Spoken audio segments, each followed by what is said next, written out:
broadcasting to the world from www.israelitenation.com. Welcome to Friday Night Live, brought to you by the Israelite Nation Worldwide Ministries, with headquarters at Toronto, Canada.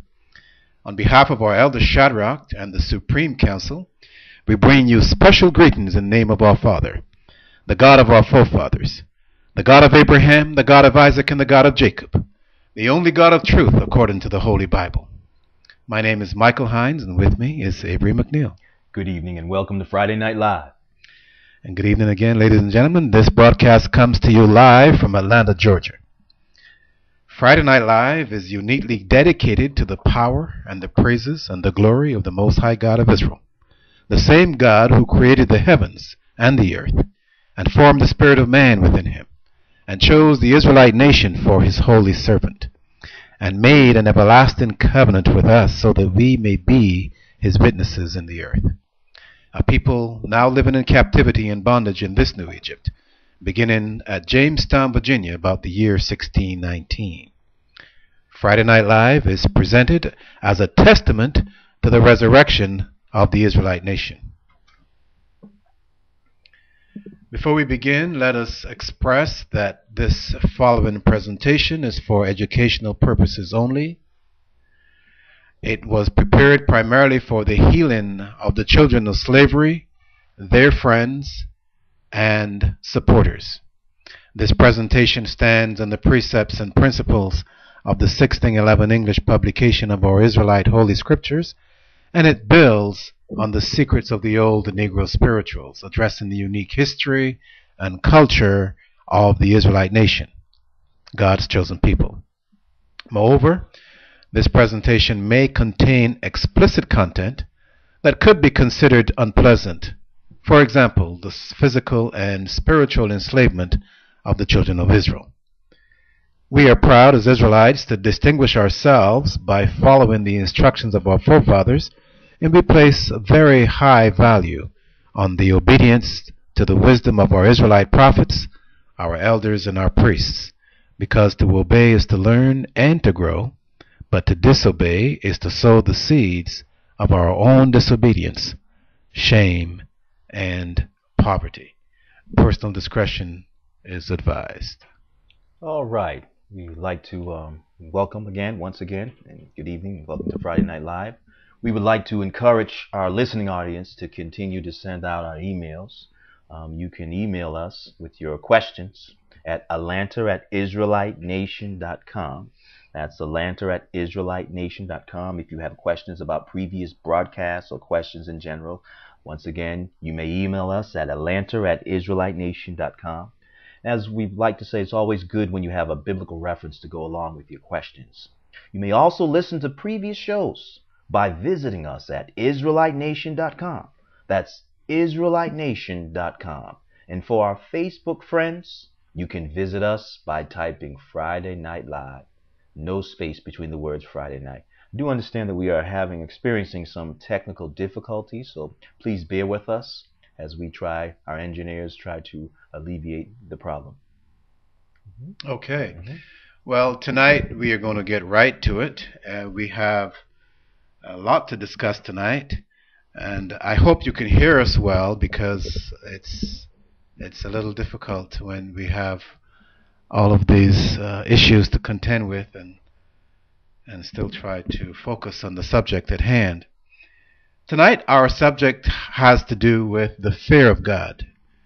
I know that it sounds terrible, but there's much that we can learn from fearing the God of Israel. There's wisdom to be had, there's good health, there's understanding, there's security, confidence, and of course, where there is no fear, there's dread and sickness, despair, confusion, and all manner of negatives. So we are going to try to explain tonight some of the issues pertaining to the fear of God.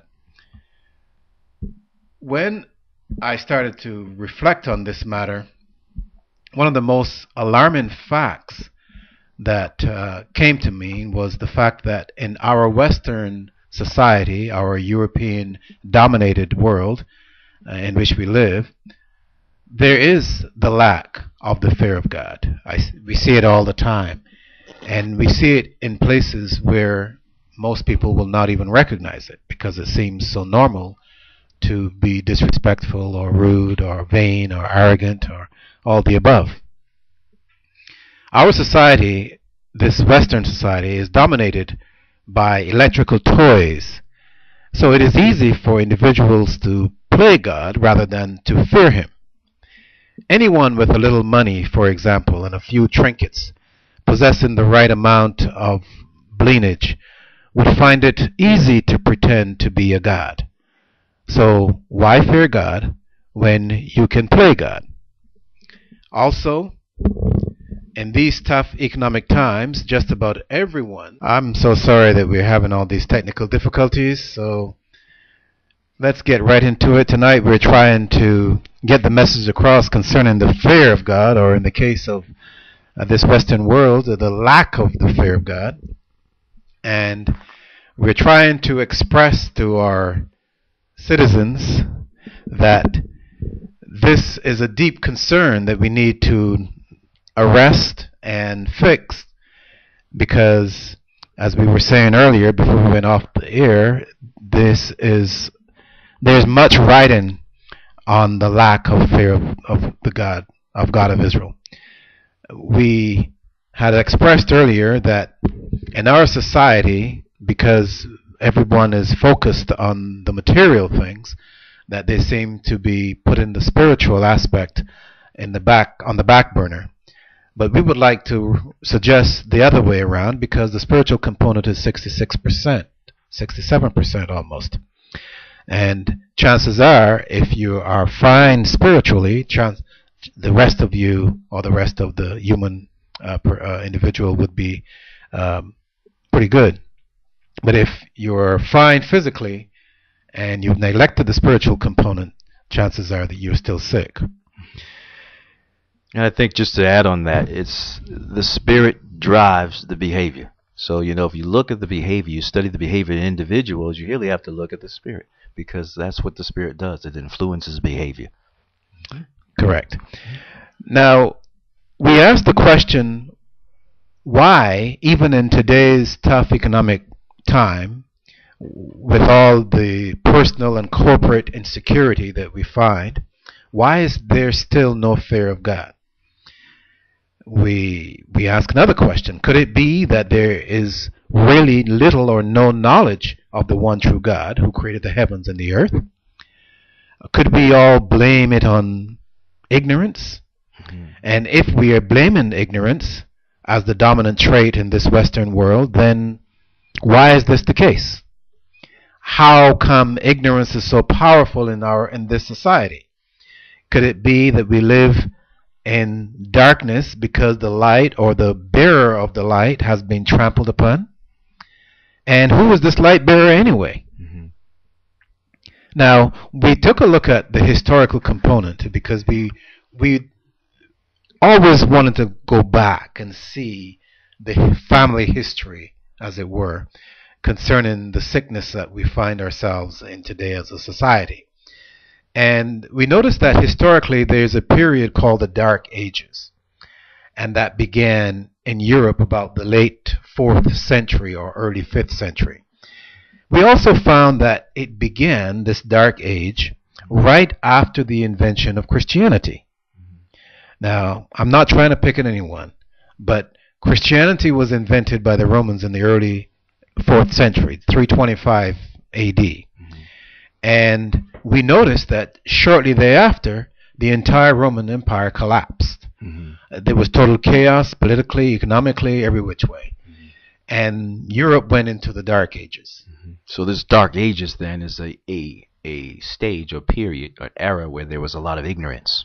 A lot of ignorance on top of some folly. Mm-hmm. And it occurred in the late 4th century or early 5th century. Some historians will say it started in 410 AD and lasted all the way to the 1600s. Others said it started in the year 500 and went to 1500. I say that it started officially shortly after 325, and it has yet to come to an end. Right. Okay. Because the lack of fear of God is still there. Right. So it doesn't matter what has been accomplished since. If there is no fear of God, then they're still living in darkness, as far as I'm concerned. And I would like to invite our listeners to take some time and research and investigate this historical correlation between the introduction of Christianity, the rise of the Gentile European philosophies, and the prevailing shadow of darkness over the earth, which in turn has contributed greatly to the lack of the fear of God. If we can get our hands around that, then I think we could start to maybe try to fix it. Right. Now, before you cast the first stone in my direction, keep in mind that the ancient Romans, who invented Christianity in the 4th century, formed a bridge that connected the East with the West, a spiritual bridge, if you will.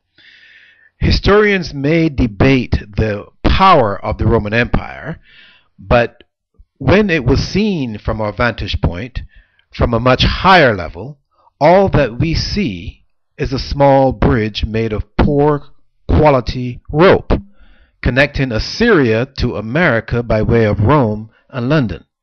Right. And you also see those symbols that you have in Syria, or once were in Syria. You see them in Rome, you see them in London, you see them in even Egypt, this new Egypt, and the phallus, as well as other symbols. So it's a very valid point. Right.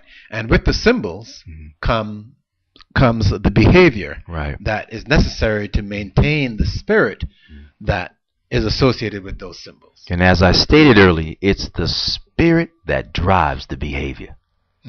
So you look at the same behavior that we find in Assyria, you see it in Rome, you see it in London, you see it here in this new Egypt. I know that if folks are listening now, they will hear us saying all this and think that we're picking on one philosophy. We're not. We started promptly at 8 o'clock, and we went off the air temporarily because of technical difficulties. And we are talking about the lack of fear of God that is prevalent in this Western society, and how do we correct this spiritual disease. We understand that as adults, or as Israelites, let's put it this way, we have a mandate to teach concerning the truth. And we do this not because we want to be critical, not because we want to pick a fight with anybody.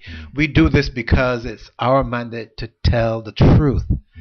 And we also, because we have a sincere love for the well-being of humanity, we have to make sure that everybody understands the nature of the problem.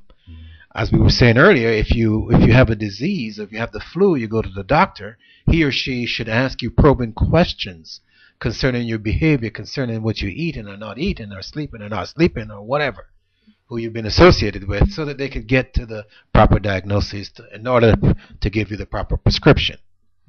If they just if they say, well, go take your aspirin or something without understanding, you could end up hurting yourself. Right, exactly. So because we share the same buses and subways and supermarkets and all the other social places that people engage in, whatever activities human beings engage in, we want to be sure that everyone is living to the optimum level, so that our society and all the citizens thereof could be getting the most out of life that is possible. But as you said earlier, Elder Michael, it was also our mandate. This was a mandate given to us by our brother Jesus when he commissioned the apostles to go out and teach all nations concerning the truth and concerning the kingdom of God. Right. So this is why we do this. And just to be sure, you don't have to stone us or say anything, but I do invite you to investigate everything that we say, especially the historical perspective for darkness in the first place.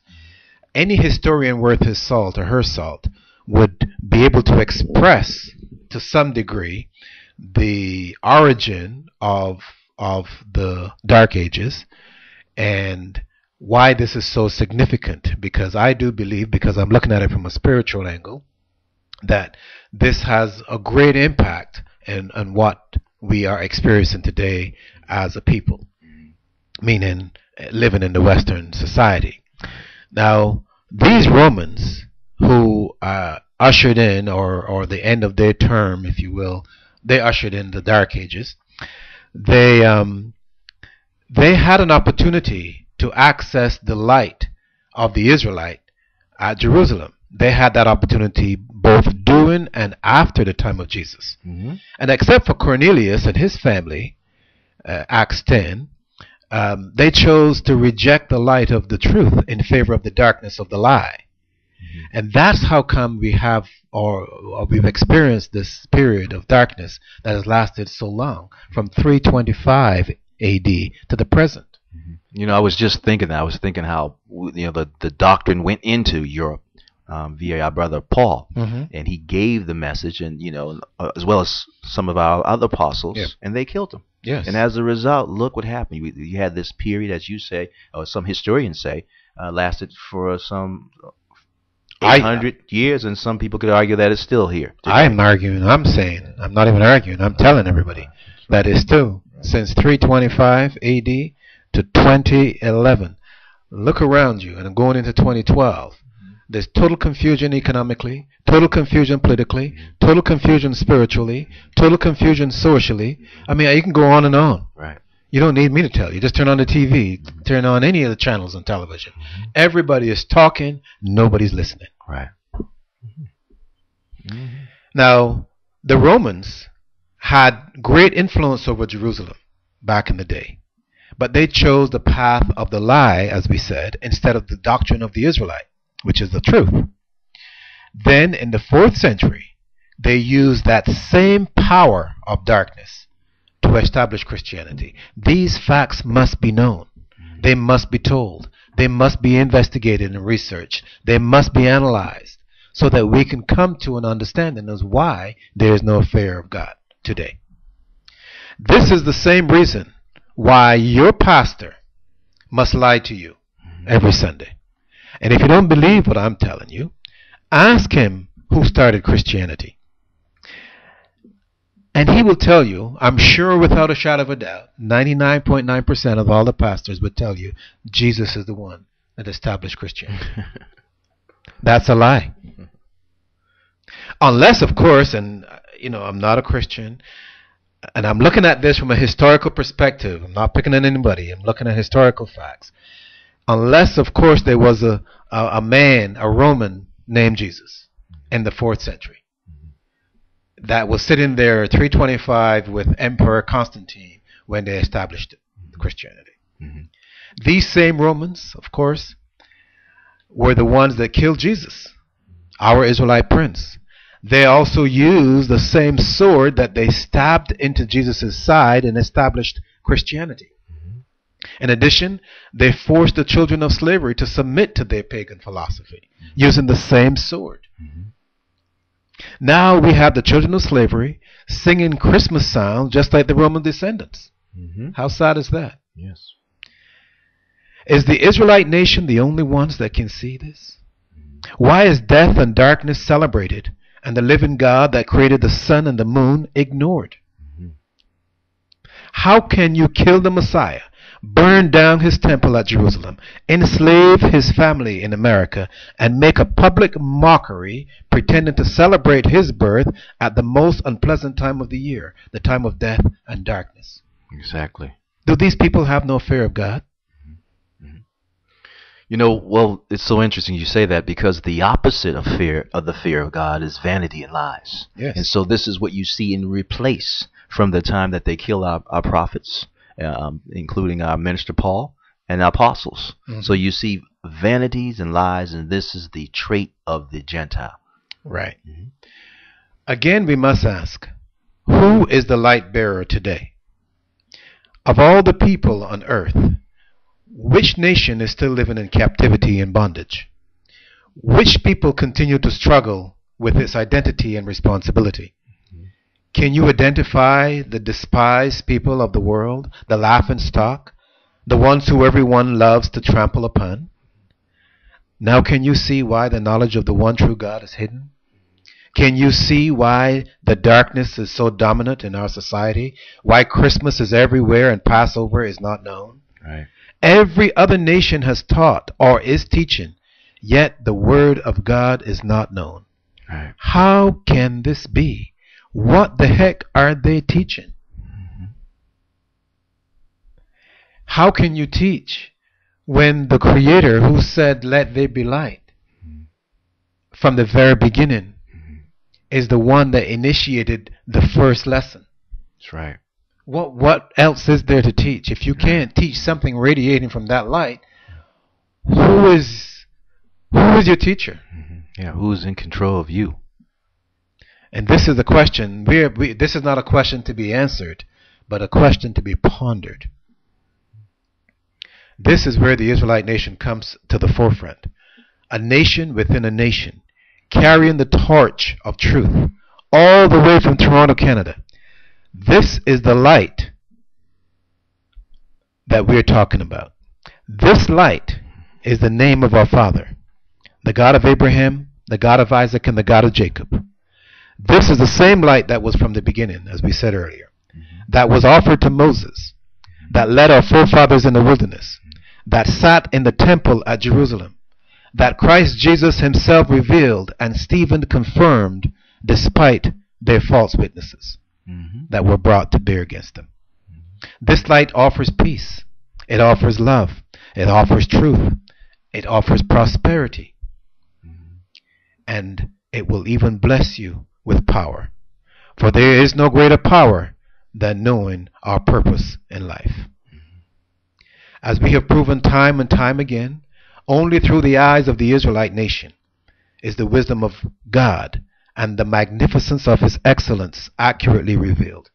There is nothing more enlightening than the teaching of our elder Shadrach and the Supreme Council. The big question is, how can we all benefit from the wisdom and judgment of the Most High God? We offer this insight into the fear of God. The fear of God should bring us closer to him.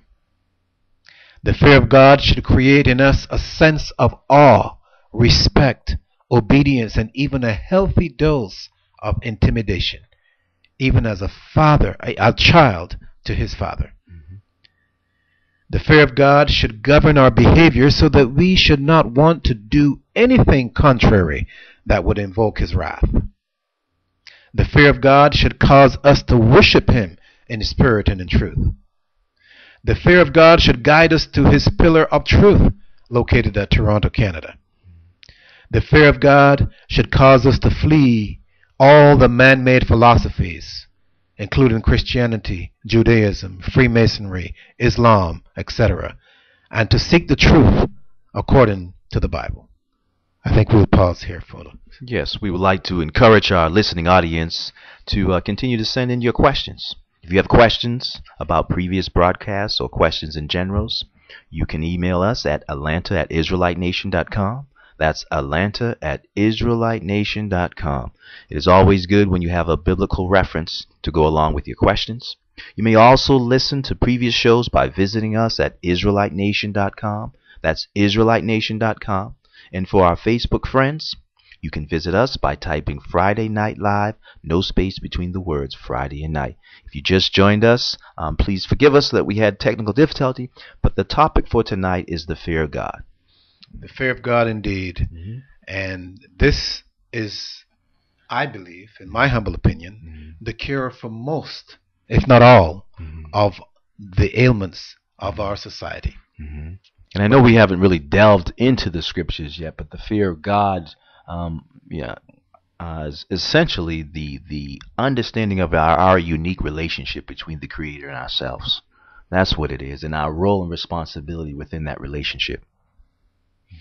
Now we're going to get into the scriptures, because we could say all this, but we have to prove it. Right. And we've already proven most of it, because we dealt with the historical origins of the lack of this fear, and we attribute it all to the late 4th century in Europe, the collapse of the Roman Empire after the invention of Christianity. The whole, it's almost like the lights went out across Europe, the few that they had. And now that whole thing, so we've taken a whole process of darkness and transported it right across Europe to America. Well, I can see where some historians can say that it went all the way up to the 18th, 19th century because in history, in the history books anyways that they teach from, they say that there was this age of enlightenment, and that was around the 18th and 19th century. And this was where they had a lot of industrialization. But if you really look, the whole thing that was fueling that enlightenment age were the children of slavery. Exactly. So we were still being oppressed. Even the fact that they say there was a period or an age of enlightenment confirms what we are saying here tonight. That's my point. That there was darkness up until at least that time. Right. We say until now. Well, as a matter of fact, you raised a very good point, and I didn't even think about it, because the only reason that, and we said it earlier, because we said that the light bearer really represent the children of Israel who have been enslaved. Right. But because they've been trampled on, the fact is that there is no light now that can be kindled, so to speak. Right. Now, but you're raising an interesting point, because even in our period of darkness, which is our demise in the West, there is still a glimmer of hope. Hope, right. There is still a flicker of light. Right. Right? And, through our music, for instance, our dance, which are highly spiritual. And Europe was able to bounce back to a certain extent. Right. And that's the enlightenment you talked about. We can get into things like the Marshall Plan and, that's slave money. That's right. You don't have to pay the slaves to do any work. So that's 70% of any business expense, or in some cases higher these days. People getting $1.8 million in bonuses and all kinds of crazy things. It's maybe 80% now. But my point is that if you don't have to pay for wages, there's no cost of employment, you can afford to give the money away. And any CEO will tell you that the highest expenditure in any business is labor. Labor. Yes, labor. So there's a lot to be said for that, but that's just another important aspect of this whole component of darkness. Now let us go to the scriptures, and the first thing that we wanted to draw your attention to is the fact that in Matthew 10:28, Jesus instructed his Israelite apostles not to fear those who could kill the body and are not able to kill the soul, but rather fear him who is able to destroy both soul and body in hell. So it's interesting that Jesus said not to fear those, meaning plural, but to fear him, singular. Okay, those that just kill the flesh, I'm not saying walk across the interstate or the highway at rush hour. I'm not saying that. I'm just saying that you have to be prudent. But where your interest should be is he that is able to destroy both the soul, meaning the spirit, and the body, and not just destroy it in hell. So there is an element of torment, and no one knows how long that hell duration will be. That's right. So it's not like you can get in and get out. Right. It's no resting in peace, huh? Well, there you go. So sometimes it is not, if a lot of people sometimes compare their Holocaust with our Holocaust. And I say the Holocaust of slavery is much worse. First of all, it is lasting 400 years. Right. It's still ongoing. Whereas others, they had a Holocaust of 2-3 months? I don't know. Maybe a few years. Four but years. Nevertheless, I'm not trying to be disrespectful. I'm just drawing a reference here. Our Holocaust is still ongoing. Others were put to death. Right. Hideous as that was. We were told we are not human beings. That's right. Everything was stripped from us. Yes. History, culture, spirituality, everything was stripped from us. And the biggest thing that was taken away, our God. That's right. Our God. Our manner of worship. That's right. Our power. What else is there to live for? Rock. You know? So and then it's not like we could just walk away and fall down dead. We had to live with it. That's right. And we went into captivity from king to beggar. And we're still living with it. So just something for the rest of the world to think about. But again, it's a testament to our strength, our endurance, our resilience. That's right. Because here we are having to carry that shame, and still I can talk about our history, our heritage, our culture, our God, and be boastful if we have to be. Because our God is the greatest God has ever been and ever will be. Okay, there is no comparison with the God of Israel. Let us go to Psalms 34 and see what we're talking about here. Psalms 34, we're going to read the entire chapter.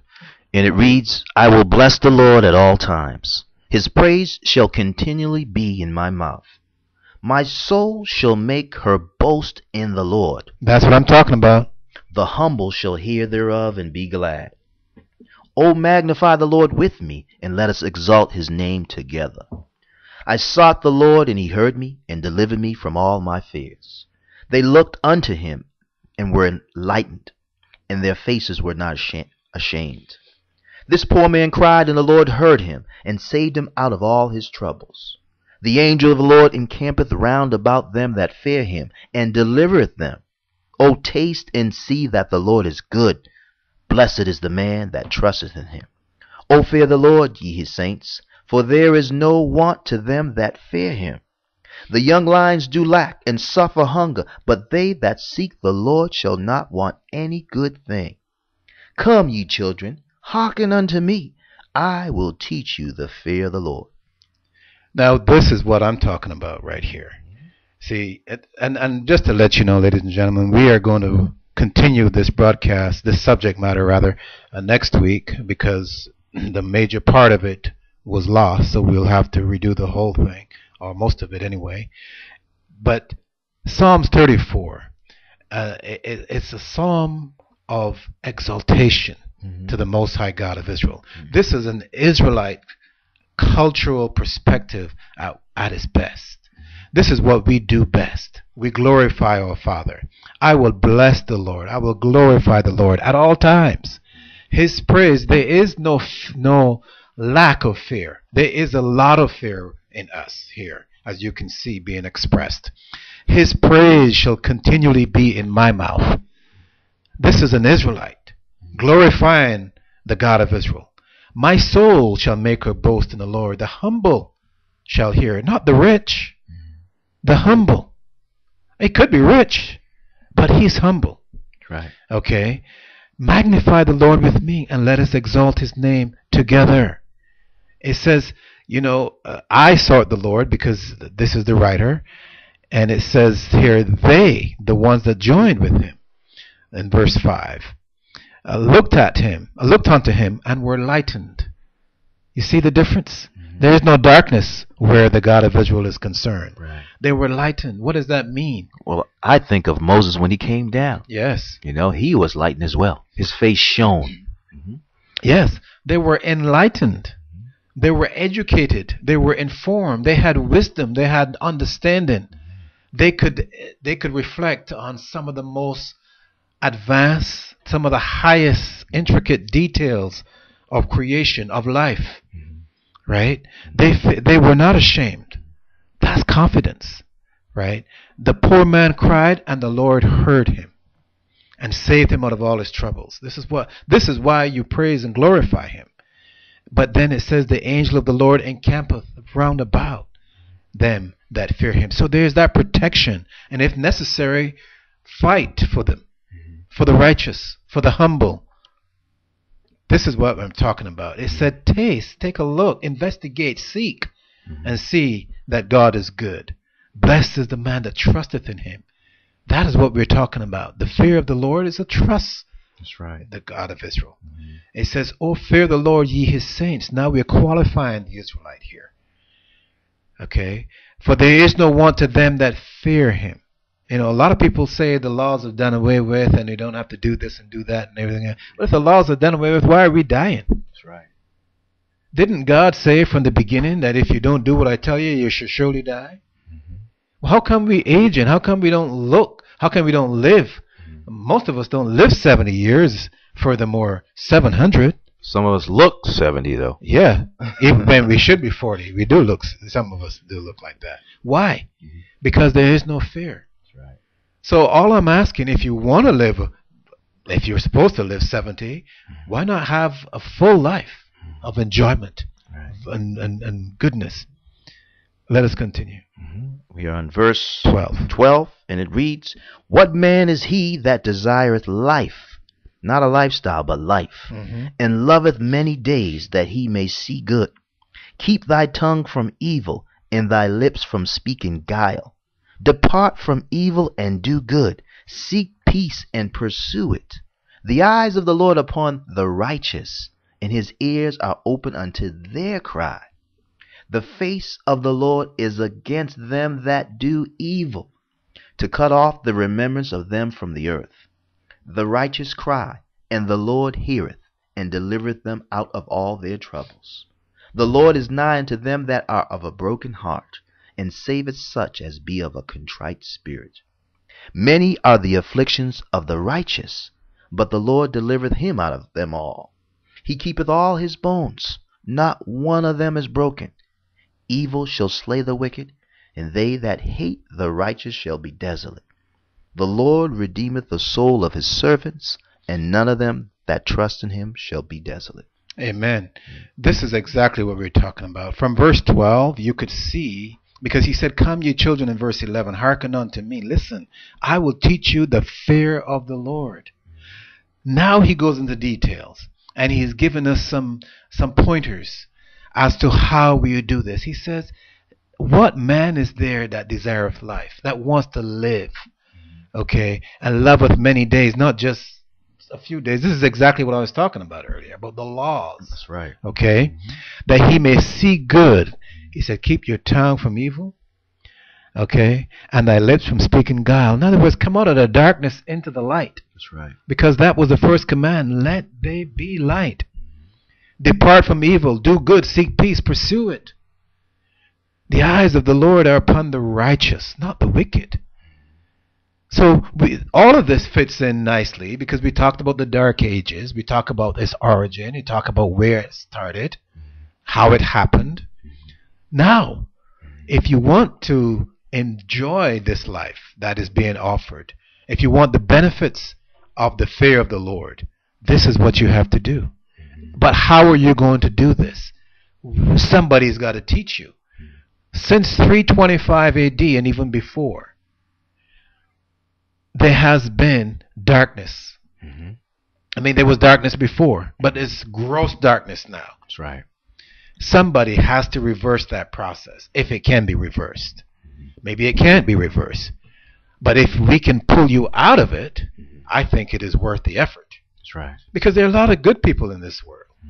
A lot of people who, for no fault of their own, are caught up in all of these social traps, these snares of life that just bring you down and mess with your integrity and create a stain on your character. Definitely. An environment that's not conducive to growth, to prosperity, to life. Yeah. You know, I think that now's the time to get out. Because, look, the economy ain't going anywhere. They can't pass any laws in Congress and the House and wherever. Everything is going helter-skelter. I think that if we can throw you, a life jacket, hold on and come ashore. That's right. Come into the light. Come into the light. Get out of the darkness. Because what you see now, and again, I'm going to have to do some serious investigation because I really didn't look at this in detail while I was preparing. This collapse of the Roman Empire in the 4th century, at the onset of Christianity, has given me a lot of reason, a lot of food for thought. And I have to really investigate this because this is when the darkness, the gross darkness, commenced. And it's taken a lot of good people down with them. And if we can save a dozen or two, I think it is well worth our effort.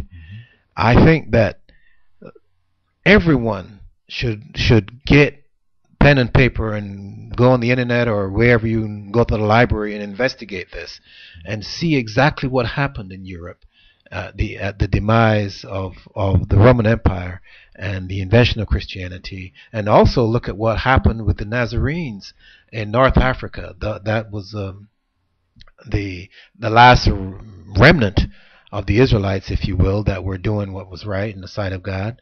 And they were thrown down by the Romans as well. A lot of their elders were murdered, land taken away, and so on and so forth, all for the benefit of the Christianity. All of this occurred during this time in the 4th century. Wow. And Amazing. if you look at what happened then, and you will see that there is some repetition today.